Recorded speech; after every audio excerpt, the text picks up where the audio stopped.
Welcome back to Jack of All Trades 505. I'm your host, Joseph. If this is your first time here, welcome. If you're returning, welcome back. This is a continuation or another uh, image that I had found online with Spider Man that was done in the same style. The close up image of with the reflections in the eyes. The other piece that I did was a Spider-Man with Carnage being reflected in his eyes, and this one is Venom being reflected into his eyes. So I did go ahead and project this image out. I blew it up on two 8.5 by 11 pieces of paper, taped those together, and then projected it or illuminated it from underneath with a light box and traced out the major landmarks onto the paper. Now, this is still a freehand drawing because, as you can see right here, I'm going in and I'm freehanding in the shapes of the figures, but I'm using the paper cutouts as a shield or a mask to protect for overspray for the areas that I'm not actively working on, which includes the rest of the face. So everything inside the eyes is being done freehand. I did have some loss of footage in this video, so you're going to see there was the jump in footage from cutting out the eyes to when I actually starting on the hand itself. So you didn't get to see how I did the background or that little hook to the left of his hand. Excuse me. But basically, this whole painting was done with master airbrushes. I used master airbrush SB86, two of them, one for burnt sienna, and later I will add burnt umber to that mix in that same airbrush. Uh, the SB86 with the illustration black. I have a Fengda BD181, which is essentially the same as the um, Master Airbrush G45, which is a half-ounce cup gravity feed, and two G45s and a G48. So again, these are all master airbrushes. I wanted to show what the capability of these airbrushes were. Uh, I started off by laying out the foundation of what I wanted to do in the lightest color, which was the burnt sienna.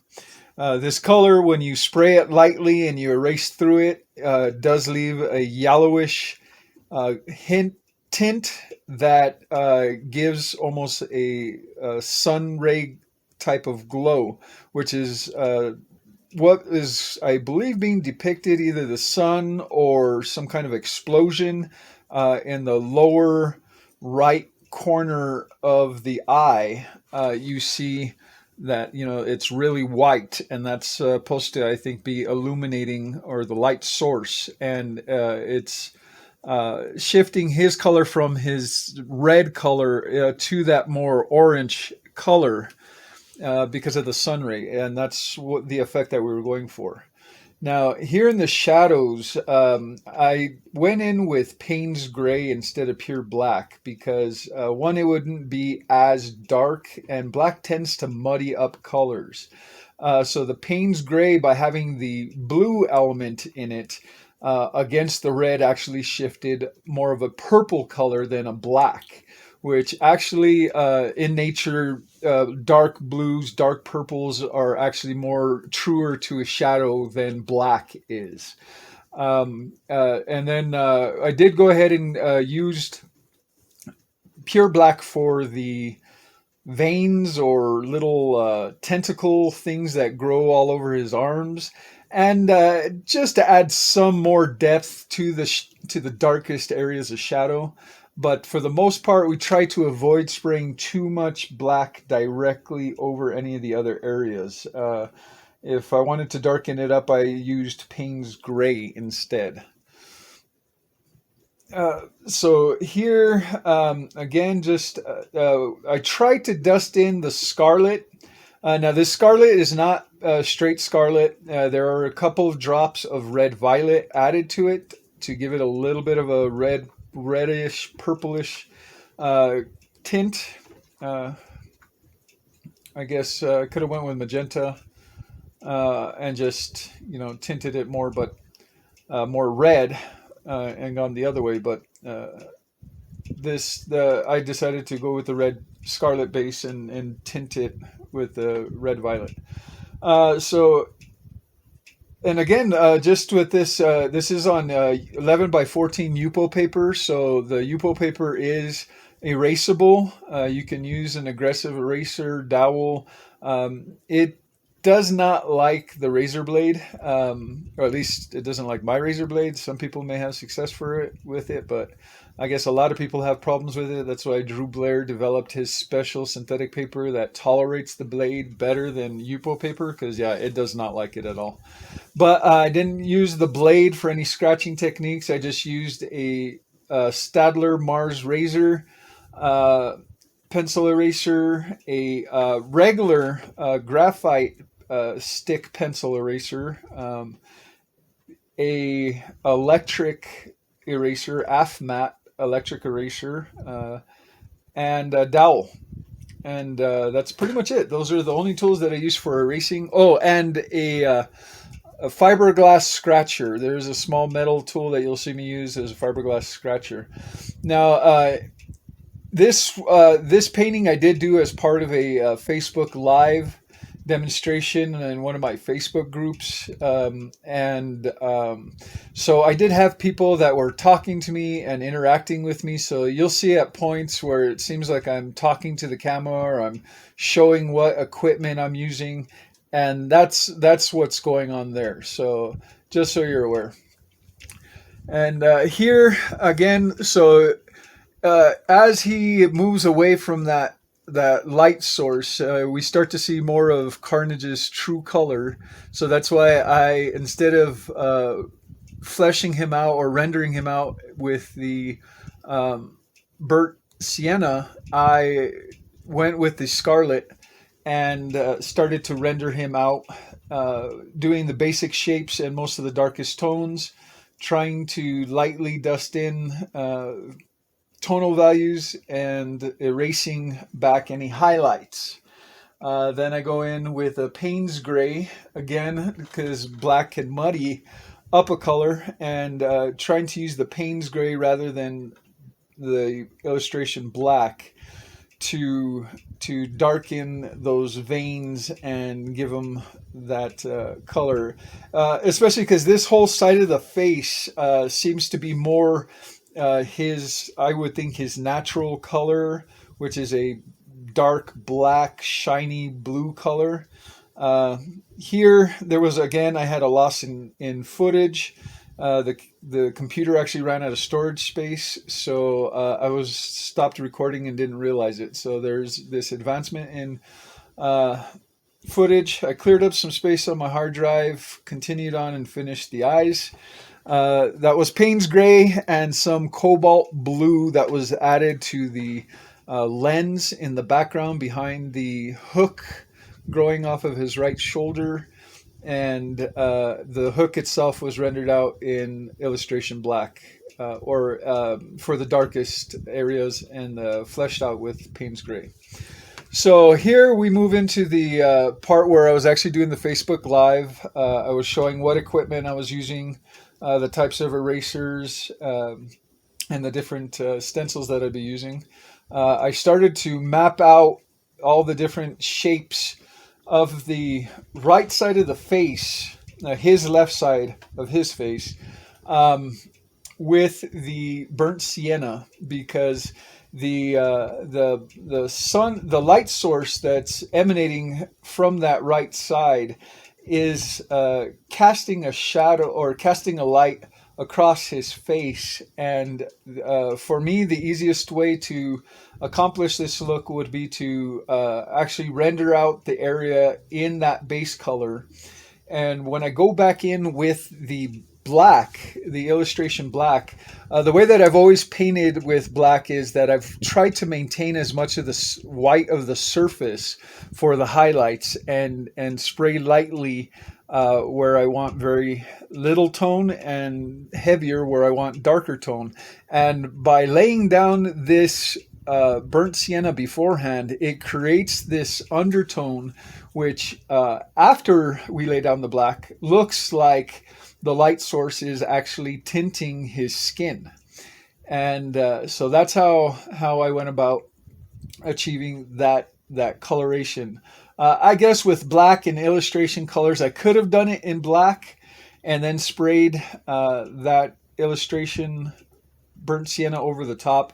But by mapping it out in the burnt sienna beforehand, because it's a lighter color and because I am going to be covering it up later, I can use this lighter color to kind of explore and create the marks that I'm later going to go in with black.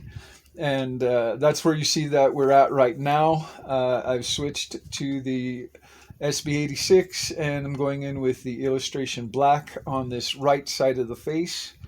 And yeah, basically this is just again, like I said in my other videos, it's all about highlights, shadows, midtones, the transition as you move from that shadow into the highlight, leaving the midtones where they're at, and then pulling out your highlights, and really giving it that pop. And just working in layers with this illustration paint. If you leave it too long, it starts to harden up and it becomes harder to erase. Now that feature actually can work to your advantage if you're going for a particular look or effect, like fading out that. If you notice the paper cutouts that are covering the eyes, how the sun rays seem to kind of disperse and fade off the details along the bottom of his arm. And later on, afterwards, I go into the eyes and soften them up with the Rubicor, Dixon Rubicor eraser, to gently fade away the color and not so aggressively pull out color, and soften up that edge so it looks more faded, like it does in the sunburst. Here again, just I mapped out the major areas, trying to preserve as much of that color as I can so that it actually shows through, while still trying to lay down the tonal values for the shapes that I see, the bumps and crevices and creases in his face. Now I have a black and gray reference to my left on my easel, and on my computer monitor to the right, just off camera, I have the reference photo in color. And so I will look back and forth between both reference materials, black and gray, and color reference. And I do this so that way I can see the tonal values for the colors that I'm laying down.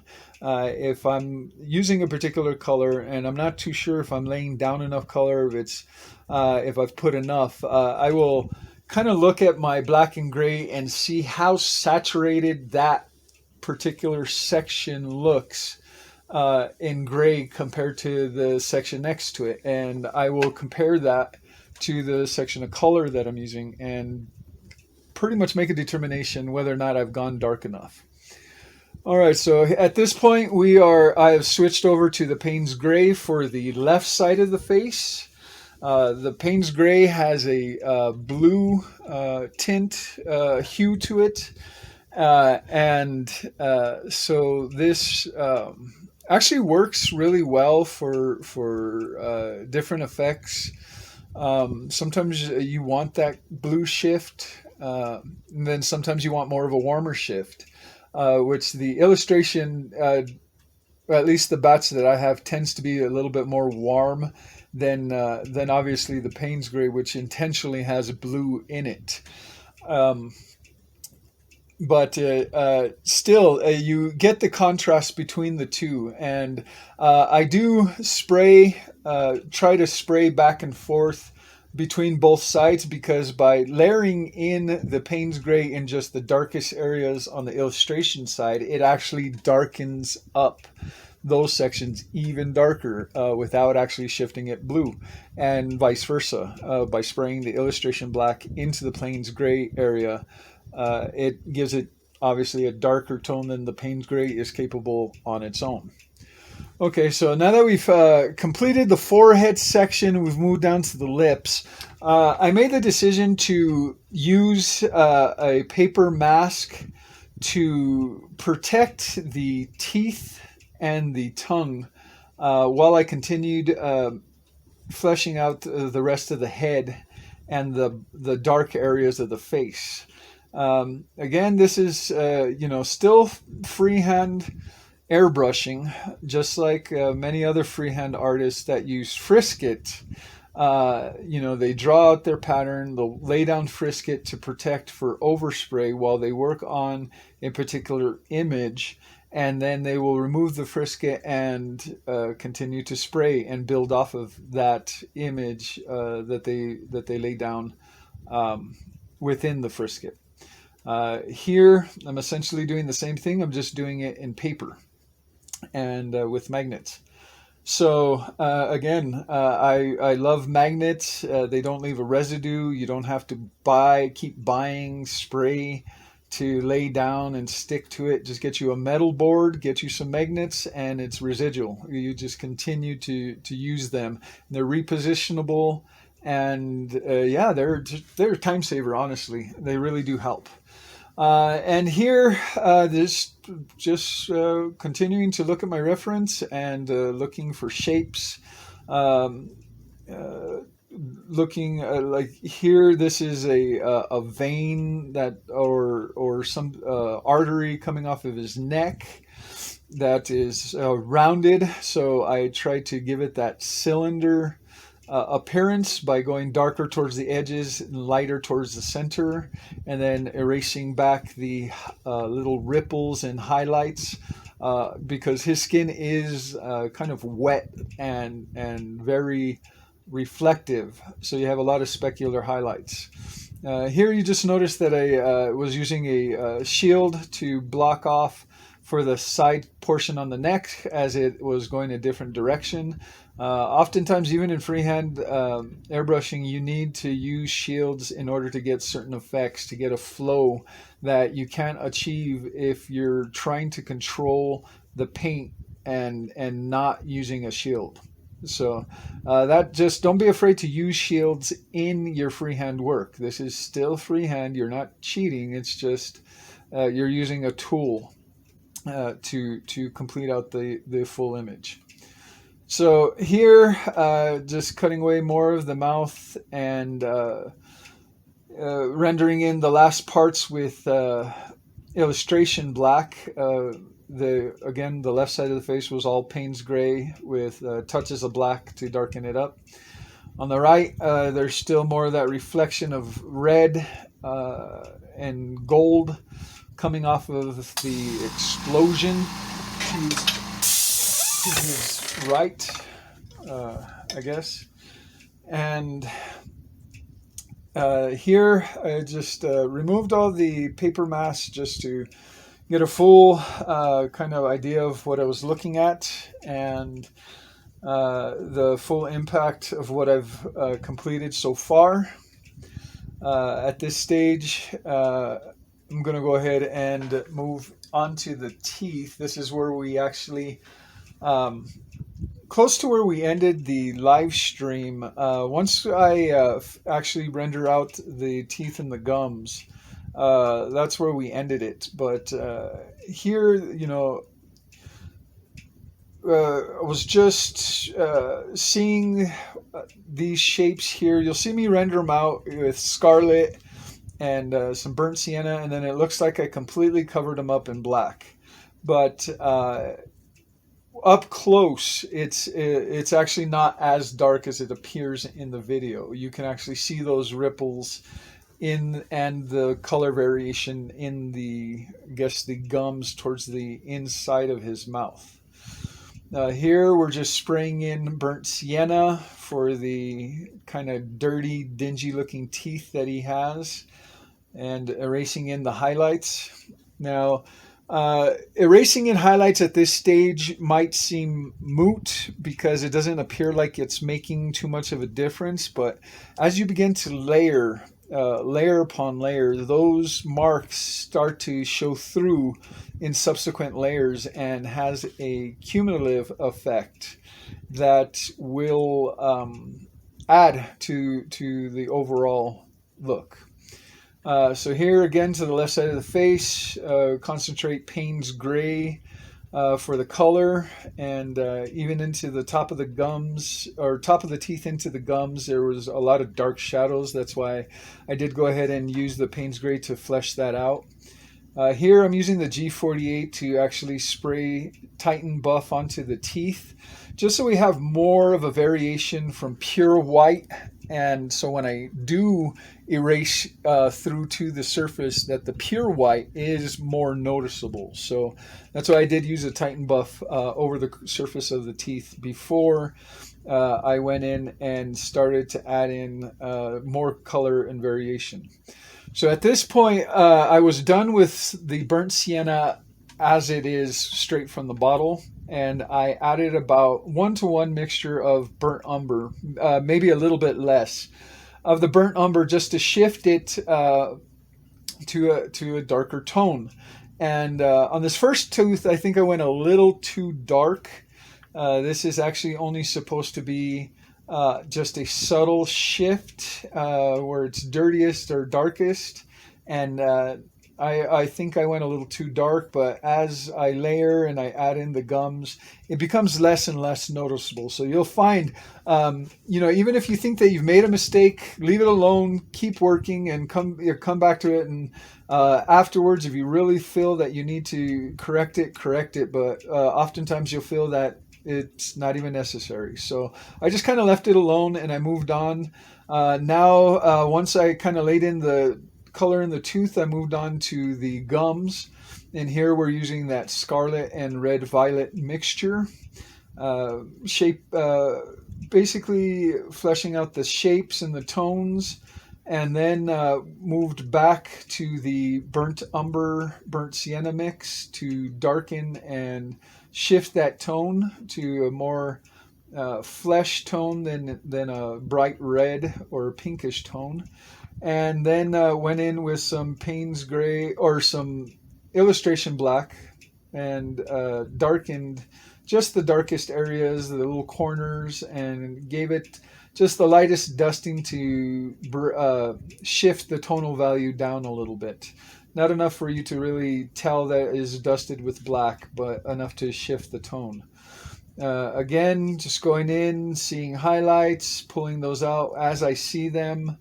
And here we are nearing the end of the live feed, so this is where I had finished with the coloration and had gone in and finished up what details I could see in the teeth, and signed off with Facebook. So here, now that I moved in the camera, you may notice that the pace moves a little faster, and that's because I'm not talking or answering questions or taking quite as many little breaks. And this was only about another hour to finish out the rest of this teeth.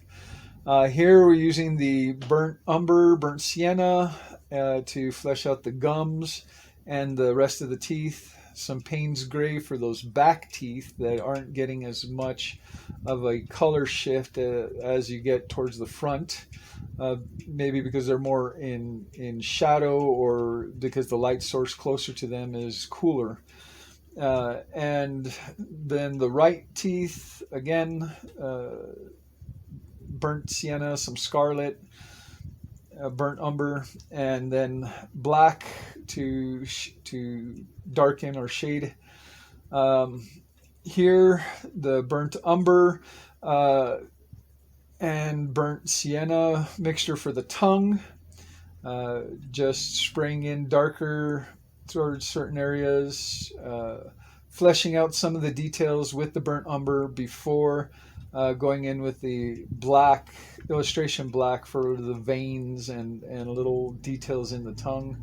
And then red, the scarlet, to shift it to the to more of a fleshy color, and so a little bit of Payne's gray again, because black can muddy it up too much sometimes. You want to darken it without muddying it, and so I did use some Payne's gray here to shift it, and then I use some actual illustration black for the little veins. Sorry, big truck going by. For the actual veins and the just the darkest shadows playing off the bottom of the tongue and into the corners. And here we've got the last section, which is the front of the tongue. Here is again lightly sprayed in with burnt umber and burnt sienna, and then scarlet, a little bit of Payne's gray, and mainly illustration black to give it that final tone, and then finish off with the electric eraser to bring out the highlights. You will notice though that I did do a little spray after the highlights, just where I pulled it out too much highlight and needed to shift it back. But yeah, that's pretty much it. This whole process with tracing it out and everything was 12 hours. 10 hours of actual airbrushing, 12 hours with the tracing it out, and doing it on live, doing it live on Facebook. But this is by far my most detailed and challenging airbrush to date. I had the most fun doing this, and I hope that you learned something from this experience and that you'll join me. Please.